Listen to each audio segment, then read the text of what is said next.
네, 오늘 이 말씀을 가지고 그럼에도 불구하고 라는 말씀으로 함께 은혜를 나누겠습니다.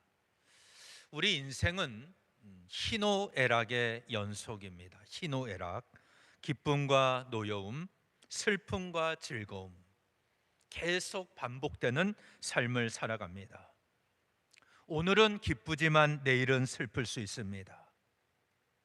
오늘은 노엽지만 내일은 즐거울 수 있습니다. 우리 인생에 이런 일들이 반복적으로 일어나는 것은 하나님께서 그렇게 만드셨기 때문입니다.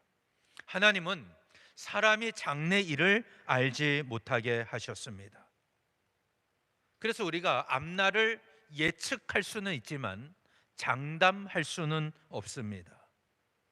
내일 무슨 일이 일어날지 아무도 알 수 없기 때문입니다. 그래서 하나님은 형통한 날에는 기뻐하고 곤고한 날에는 되돌아보아라 라고 말씀을 하십니다. 우리에게 하나님께서 이렇게 형통한 날과 곤고한 날을 병행하게 하신 이유는 사람이 장래일을 능히 헤아려 알지 못하게 하셨기 때문입니다. 우리가 장래일을 알 수 있다면 아마 여러분은 하나님을 의지하지 않을 것입니다. 내일의 확실한 보장이 되어 있는데 오늘 열심히 기도하고 준비하고 하나님을 의지하는 일을 하지 않을 것입니다. 올해 수능도 이제 100일이 채 남질 않았습니다. 11월 18일 목요일에 실시될 예정입니다. 우리 교회 손자 손녀들을 위해서 기도해 주시기를 바랍니다. 이제 9월 10일부터는 수시 원서를 접수합니다. 지금 아마 고3 학생들이나 그 학부모들은 떨리는 시간을 보낼 것입니다. 어느 대학에 원서를 넣어야 되나, 어떻게 준비해야 하나, 분주한 시간들입니다. 근데 만약 이 학생에게 어느 학교에 원서를 내도 100% 합격한다, 이런 보장이 있다면 그 마음이 굉장히 편할 것입니다. 오히려 지금의 시간이 빨리 지나가기를 바랄 것이고 빨리 발표가 나면 좋겠다 기다릴 것입니다. 그때까지 잠도 푹 잘 것이고 아무 걱정 없이 취미 생활하며 지낼 것입니다. 그런데 이런 일은 절대 일어나질 않습니다. 아무리 공부를 잘하는 학생이라 할지라도 시험을 앞두면 긴장하게 되어 있습니다. 그래서 평소 실력을 발휘하지 못할 수도 있고 답안지에 잘못 기재할 수도 있습니다. 우리가 인생을 살면서 깨닫게 되는 것은 사람이 계획한 대로 되질 않는다는 거예요. 내가 계획한다고 해서 100%다 그대로 되질 않습니다. 우리 인생에는 수많은 변수들이 있습니다. 얼마 전에 끝난 도쿄 올림픽에서도 금메달을 딸 것으로 기대했던 선수들이 초반에 탈락하고 오히려 기대하지 않았던 선수들이 금메달을 따고 선전하는 것을 보게 되었습니다. 아무리 실력이 출중해도 경기 외적인 요소들이 작용하면 본인의 실력을 발휘하지 못할 수도 있습니다. 전 국민이 금메달을 딸 것으로 기대하고 있다. 그러면 그 사람에게는, 그 선수에게는 엄청난 부담감이 될 것입니다. 그리고 그 선수가 실제로 그 부담감을 이기고 금메달을 땄다. 그러면 정말 대단한 선수입니다. 그런데 그 부담감을 이기지 못한다면 평소 실력을 발휘할 수가 없습니다. 그러면 절대 금메달을 딸 수가 없는 것입니다. 그리고 또 나는 정당하게 경기를 해서 경기에 임하는데 심판이 부당하게 판정할 수도 있습니다. 오심도 경기의 일부다, 이런 말이 있지 않습니까? 이런 것들이 다 경기 외적인 요소들입니다. 나와 상관없는 주변의 일들 때문에 억울한 일을 겪을 수가 있다는 겁니다. 아무리 세계 1위의 선수를 할지라도 최선을 다해서 준비해야 됩니다. 금메달을 딸 확률은 높지만 보장되어 있는 것은 아닙니다. 그래서 올림픽 금메달은 하늘이 준다라는 말이 있습니다. 아무리 각종 대회에서 1등을 휩쓸고 2위와 격차가 많이 난다 해도 금메달을 못 따는 선수들이 많이 있습니다. 이게 무엇을 의미합니까? 내가 실력이 있다고 해서 내 인생에 확실한 보장은 없다. 이것을 의미하는 것입니다. 그러면 우리는 어떻게 해야 합니까? 하나님은 장래 일을 알지 못하게 하셨다라고 말씀하셨습니다. 내가 내일 일을 안다면 오늘 하나님을 의지하지 않고 내 실력을 믿고 의지할 것이기 때문입니다. 그래서 선줄로 생각하는 자는 넘어질까 조심해야 합니다. 내 인생에서 확실한 것은 아무것도 없습니다.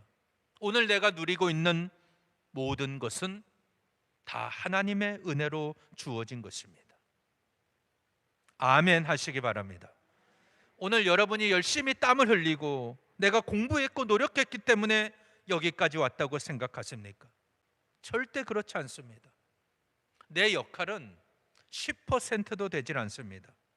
하나님이 내 삶을 인도해 주셨기 때문입니다. 나에게 지혜를 주시고 건강을 주시고 나와 동행하셨기 때문에 여기까지 올 수 있었던 것입니다. 이것을 알고 고백하는 사람은 어떤 상황에서도 하나님 앞에 감사합니다. 하나님을 찬양할 수가 있습니다. 그래서 내 인생에 힘든 일이 생기고 감당하기 어려운 일이 발생해도 우리는 하나님 앞에 감사해야 하고 하나님을 찬양해야 합니다. 왜냐하면 그 일을 허락하신 분이 누구예요? 하나님이시기 때문입니다.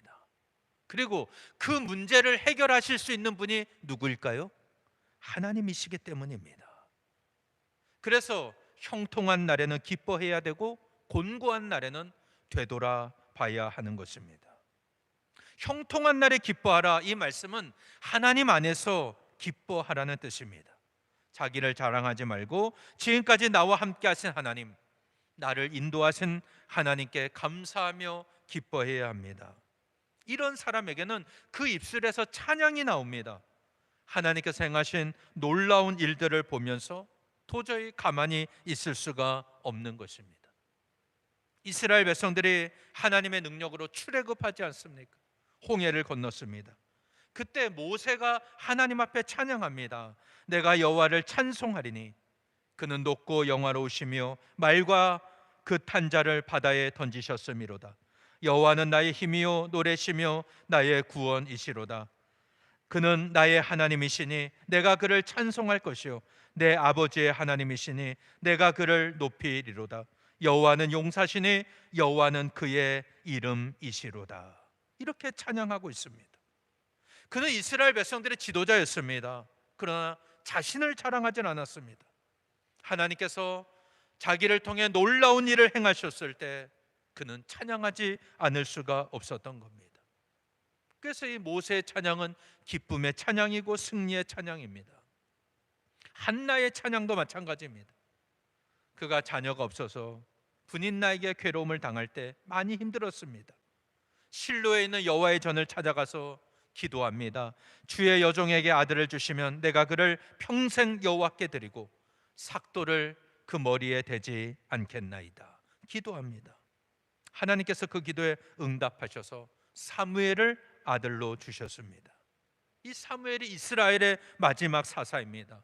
사사시대와 왕정시대를 잇는 아주 중요한 사명을 감당합니다. 그가 미스바에서 회개운동을 일으키지 않습니까?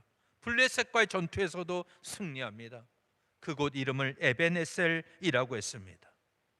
이스라엘의 초대왕 사울에게 기름을 부어 왕으로 세웠습니다. 어린 다윗에게 기름을 부어 장차 왕이 되게 했습니다. 이 모든 일을 감당한 사람이 사무엘입니다. 한나가 이 사무엘을 낳고 젖되기까지 기다렸다가 서원한 대로 여호와의 전에 데려다 놓습니다. 그리고 하나님을 찬양합니다. 한나도 찬양합니다. 내 마음이 여호와로 말미암아 즐거워하며 내 뿔이 여호와로 말미암아 높아졌으며 내 입이 내 원수들을 향하여 크게 열렸으니 이는 내가 주의 구원으로 말미암아 기뻐함이니이다. 여호와와 같이 거룩하신 이가 없으시니 이는 주밖에 다른 이가 없고 우리 하나님 같은 반석도 없으심이니이다. 한나는 이렇게 하나님을 찬양합니다. 가장 간절한 상황에서 하나님께서 응답하셨기 때문에 도저히 가만히 있을 수 없었습니다. 이 한나의 찬양도 기쁨의 찬양, 승리의 찬양입니다. 오늘 우리의 삶도 마찬가지입니다. 여러분의 삶에 하나님의 능력이 나타나고 기쁘고 즐거운 일이 있을 때 모세와 한나처럼 감사하며 찬양하는 여러분 되시기를 바랍니다. 실제로 대다수의 성도들은 형통하고 좋은 일이 있으면 하나님 앞에 감사합니다. 그러면 목회자도 정말 기뻐요. 저는 여러분이 잘 되는 게 너무 행복합니다. 그래서 치료받았습니다. 아파트를 샀습니다. 취직이 됐습니다. 승진했습니다. 너무 감사하고 기쁩니다. 감사하는 신앙이 되어야 합니다. 이거 성도에 합당한 삶입니다. 그러나 우리의 삶에는 그런 일만 있는 것이 아니라 힘들고 어려운 일도 있습니다. 그러면 우리의 삶에 이렇게 힘든 일이 일어날 때 어떻게 해야 됩니까? 아까 전도서의 말씀은 곤고한 날에는 되돌아보라 라고 말씀하셨습니다. 왜 이 말씀을 하셨을까요? 내 인생의 곤고한 날이 찾아올 때는 먼저 자신의 삶을 돌아보고 하나님 앞에서 어긋난 일은 없는지 자기 자신을 살펴보아야 합니다. 왜냐하면 하나님께서 우리를 징계하시는 목적이 우리를 멸망시키기 위함이 아니라 우리를 용서하시고 우리를 회복시키기 위함이기 때문입니다. 그래서 자신의 삶을 돌아보는 것은 신앙생활에서 꼭 필요합니다. 전도서 7장 13절에 보면 하나님께서 행하시는 일을 보라. 하나님께서 굽게 하신 것을 누가 능히 곧게 하겠느냐라고 말씀하고 있습니다. 이 말씀 다음에 14절의 말씀이 형통한 날에는 기뻐하고 곤고한 날에는 되돌아보아라 라는 말씀입니다. 우리가 이렇게 곤고한 날에 자신의 삶을 되돌아봐야 하는 이유가 뭡니까? 하나님만이 우리의 삶을 역전시키실 수 있기 때문입니다. 하나님께서 굽게 하신 것은 하나님만이 곧게 하실 수가 있는 거예요. 절대 사람이 그것을 펴지를 못합니다. 하나님이 굽어 놓으셨기 때문에 하나님이 펴셔야 되는 겁니다.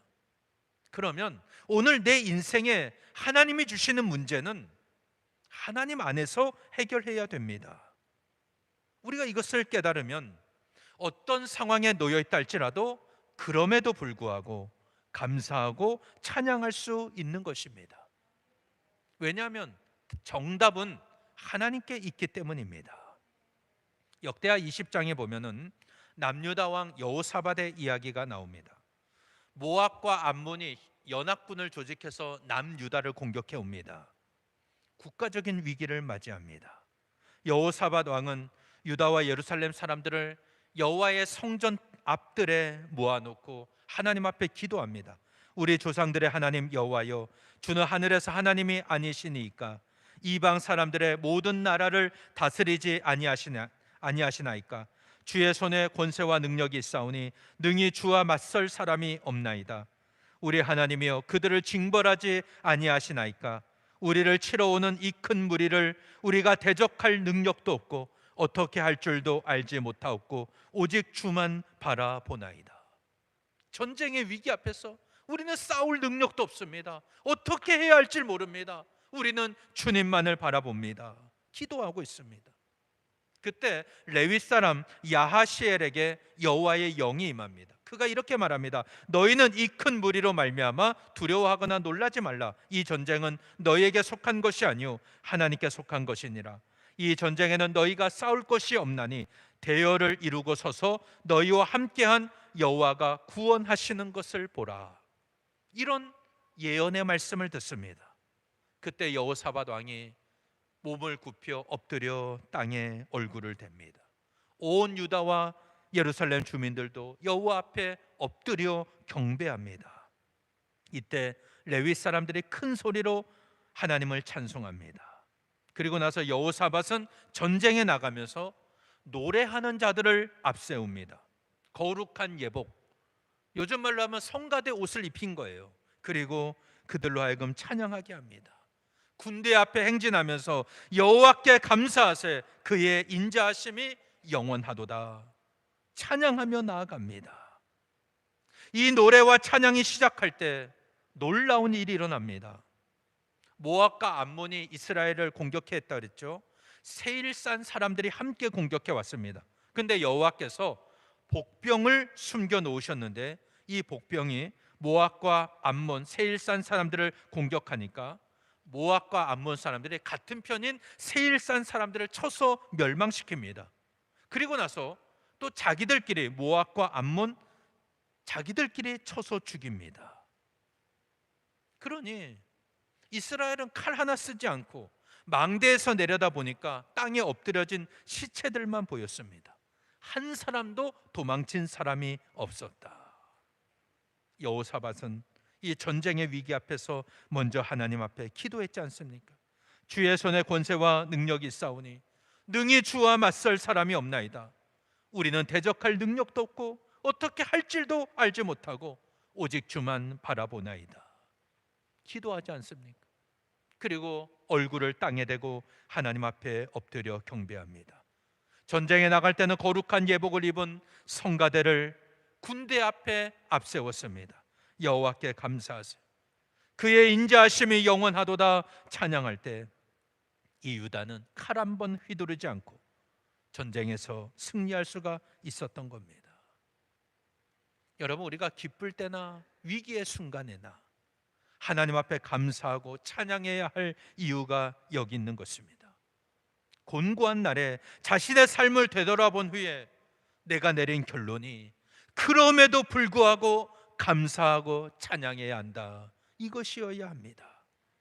힘들 때 부르는 찬양, 이게 진짜 믿음의 찬양입니다. 여러분이 위기의 순간에 여러분의 믿음이 진짜 믿음입니다. 여러분, 전쟁에 나갈 때 어느 군대가 군인 앞에 성가대를 앞세우고 나갑니까? 이건 어느 병법에도 없는 그런 작전입니다. 이거는 믿음의 사람만이 할 수 있는 일입니다. 지금의 이 상황을 바꾸실 수 있는 분은 오직 여호와 하나님밖에 없다. 이 믿음을 가지고 했기 때문에 그는 승리할 수가 있었던 것입니다. 제가 오늘 이렇게 말씀을 드리는 이유는 오늘 본문이 우리에게 이것을 말씀하고 있기 때문입니다. 우리가 함께 읽은 사무엘하 22장, 이 말씀은 다윗의 감사 찬양입니다. 그런데 오늘 이 본문에 대한 해석은 학자들에 따라서 조금 엇갈립니다. 먼저 오늘 이 본문은 시편 18편의 내용과 일치합니다. 시편 18편에 나와 있는 그 제목과 오늘 본문의 1절의 내용이 똑같습니다.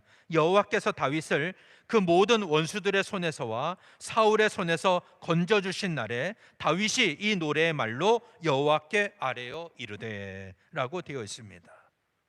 여기서 알 수 있듯이 다윗은 하나님께서 자신을 모든 원수들의 손에서와 사울의 손에서 건져주신 날에 감사하고 찬양하는 내용입니다. 그런데 이 말씀을 잘 보면은 다윗이 하나님 앞에 죄를 짓고 회개하는 내용은 나와 있질 않습니다. 그래서 성경학자들 중에는 다윗이 범죄하기 전에 이 찬양과 감사를 했을 것이다, 이렇게 해석하는 그런 학자들도 있습니다. 편집상 22장에 기록된 것으로 보기도 합니다. 또 어떤 학자들은 다윗이 인생 말기에 자신의 삶을 돌아보면서 그 삶의 결과로 노래를 지은 것이다, 이렇게 해석합니다. 어떻게 보느냐에 따라서 형통할 때 지은 찬양일 수도 있고 그가 위기의 순간에 곤고할 때 감사한 찬양일 수도 있습니다. 근데 중요한 것은 어떤 상황이라 해도 다윗은 하나님께 감사와 찬양을 올렸다는 것입니다. 이게 중요한 것입니다. 그 찬양의 내용이 무엇입니까? 오늘 51절까지 있는데 4절까지만 보겠습니다. 다윗은 하나님을 향해서 10가지 고백을 합니다. 여호와는 나의 반석이시오, 나의 요새이시오, 나를 위하여 나를 건지시는 자시오, 내가 피할 나의 반석의 하나님이시오, 나의 방패시오, 나의 구원의 뿌리시오, 나의 높은 망대시오, 그에게 피할 나의 피난처시오, 나의 구원자시라. 나를 폭력에서 구원하셨도다. 내가 찬송받으실 여호와께 아뢰니 내 원수들에게서 구원을 받으리라. 오늘 이 고백은 다윗의 일생을 놓고 볼 때 우리가 사무엘하 1장에서 10장까지는 흥왕기였지 않습니까? 그가 막 잘 될 때입니다. 정치적으로 또 영적으로 군사적으로 승리를 거두었습니다. 하나님께서 아브라함에게 약속하셨던 그 땅, 애국 강에서부터 저 유브라데 강까지 하나님께서 약속하신 그 땅을 다 차지했습니다. 그러나 사무엘하 11장에서 그는 간음죄와 살인죄를 저지릅니다. 그때부터 쇠퇴기를 맞이합니다. 다윗의 집안에 재난이 임합니다.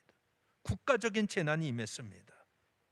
오늘 이 본문이 다윗이 흥왕기 때 찬양한 것인지 아니면 쇠퇴기 때 그의 말년에 감사한 내용인지 정확하진 않습니다. 중요한 것은 그가 하나님 앞에 찬양하고 감사하는 고백이 있었다는 겁니다. 여호와는 나의 반석이십니다. 여호와는 나의 요새이십니다. 여호와는 나를 건지시는 하나님이십니다. 내가 피할 반석이시고 방패이시고 구원의 뿌리시고 높은 망대이시고 피난처이시고 구원자이시고 폭력에서 구원하시는 분입니다. 이렇게 고백을 했습니다. 하나님은 형통한 날에는 기뻐하라 그랬어요. 곤고한 날에는 되돌아보라고 말씀하셨습니다. 여러분의 인생 가운데 곤고한 날이 있습니까? 내 인생에 내가 지금 쇠퇴기다라고 생각이 됩니까? 내 삶을 되돌아본 결과가 그럼에도 불구하고 하나님 앞에 감사하고 찬양하는 삶이 되시기를 바랍니다. 우리가 형통할 때는 기뻐하고 즐거워하는 것 비교적 수월합니다. 그러나 곤고할 때 감사하고 찬양하는 것 결코 쉽지 않습니다. 자신의 삶을 철저하게 되돌아보고 이 상황을 역전시킬 수 있는 분은 하나님밖에 없다. 이걸 믿음으로 바라보는 사람은 그럼에도 불구하고 하나님 앞에 감사하고 찬양하게 될 줄로 믿습니다. 이 다윗의 고백 가운데 시편 54편 6절과 7절에 보면 내가 낙헌제로 주께 감사하리이다.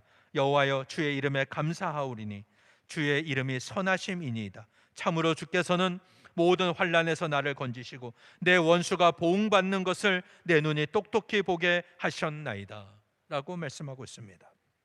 그가 낙헌제로 주께 제사하고 주의 이름에 감사하겠다라고 고백하죠. 이 낙헌제라는 말이 감사제입니다. 감사제. 낙헌제는 자발적으로 즐거운 마음으로 하나님 앞에 예물을 드리는 것입니다. 요즘 말하면 여러분들의 감사 예물을 드리는 것과 같은 겁니다. 감사하는 마음으로 하나님 앞에 제사를 드립니다. 그가 낙헌제로 감사제로 하나님 앞에 제사할 때 주께서 모든 환난에서 나를 건지시고 원수들에게 보응하시는 것을 똑똑히 보게 하셨다. 이렇게 고백하고 있습니다.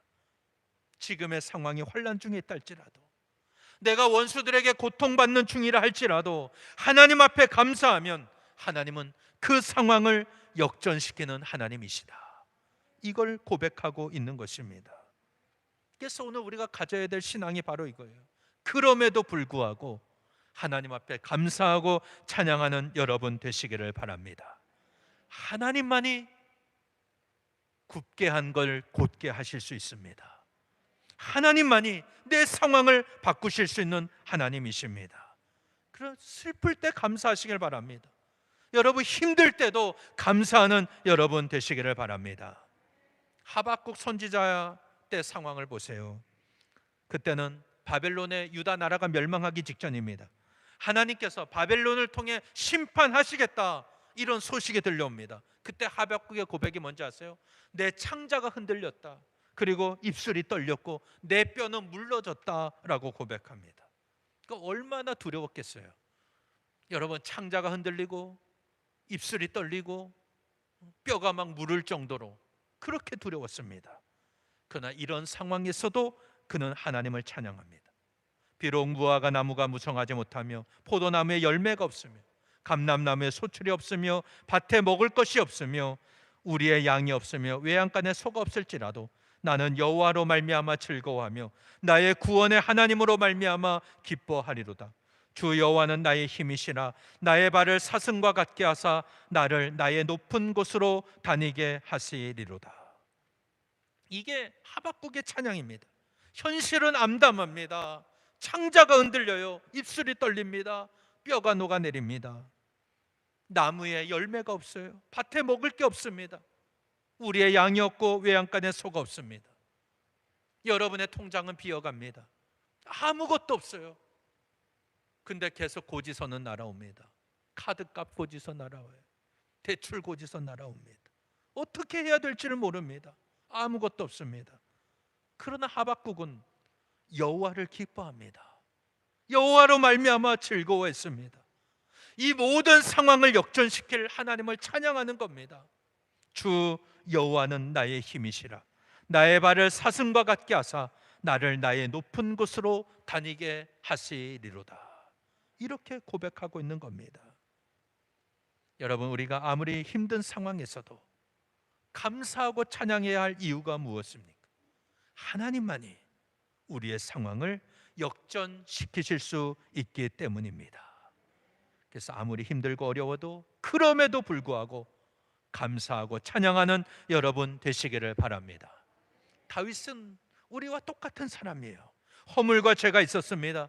그러나 하나님은 그를 인정하십니다. 그를 높이셨어요. 그 이유는 어떤 상황에서도 감사하고 찬양했기 때문입니다. 사랑하는 여러분, 형통한 날에는 기뻐하고 즐거워하며 곤고한 날에는 여러분의 삶을 되돌아보시기를 바랍니다. 그 되돌아본 결과가 그럼에도 불구하고 하나님 앞에 감사하고 찬양하는 시간, 신앙이 되시기를 바랍니다.